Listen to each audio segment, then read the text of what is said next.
अस्सलामुअलैकुम वरहमतुल्लाहि वबरकातुहू। मैं हूं अब्दुल खालिक और आप देख रहे हैं इस्लाह उम्मत। कैसे हैं तमाम अहबाब? उम्मीद है इंशाअल्लाह बख़ैर होंगे।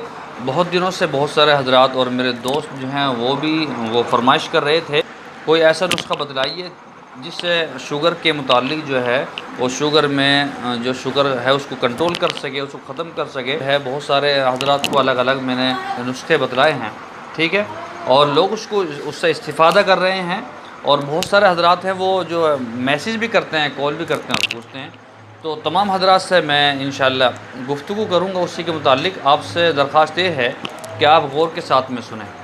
देखिए करना क्या है, आप आम के पत्ते लाइए, आम के पत्ते हरे वाले, आप उन पत्तों को लाइए जो अभी हरे, अच्छे हरे हों, ठीक है, और नए पत्ते हों, उनको लाइए और उनकी कटिंग कीजिए, छोटे छोटे टुकड़े कर लीजिए।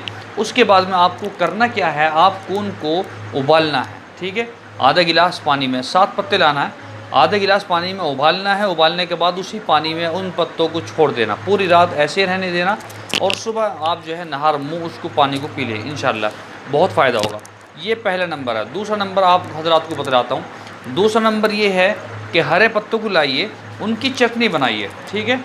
चटनी बनाने के बाद में आप फ्रिज के अंदर उसको रखिए, और जब भी आप खाना खाएं, खाने से आधा घंटा पहले आपको मालूम हो कि मैं खाना खाने वाला हूं, तो उससे आधा घंटा पहले तो आप उस चटनी का इस्तेमाल करें, 7 ग्राम या 5 ग्राम, ठीक है।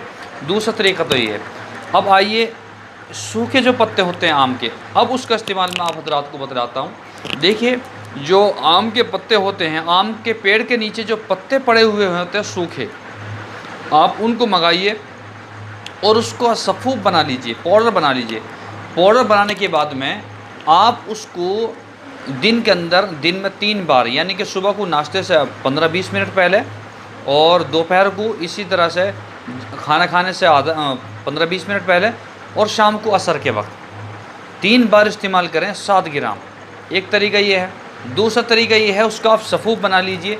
सफ़ूफ बनाने के बाद में आप जब भी अपनी चाय बनाएं, चाय के हजरात बहुत शौकीन होते हैं, बाज़ हजरात जो है चाय के शौकीन होते हैं, चाहे उनको शुगर हो कुछ ही हो, तो वो जब चाय बनाएं तो उस चाय के अंदर आप एक चुटकी वो सफ़ूफ जो आपने आम के सूखे पत्तों का बनाया है उस चाय के अंदर गेर लीजिए, और दिन में जब भी आप चाय पिए तो उसको इस्तेमाल करें।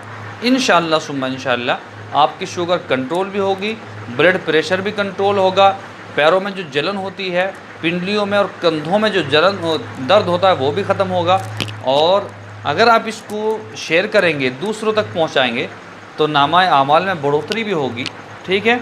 तो ये सवाब का काम है, सदका जारी समझकर इसको शेयर कीजिए और जो है हमारे लिए दुआ कीजिए, ठीक है। अस्सलामु अलैकुम वरहमतुल्लाहि वबरकातुहू।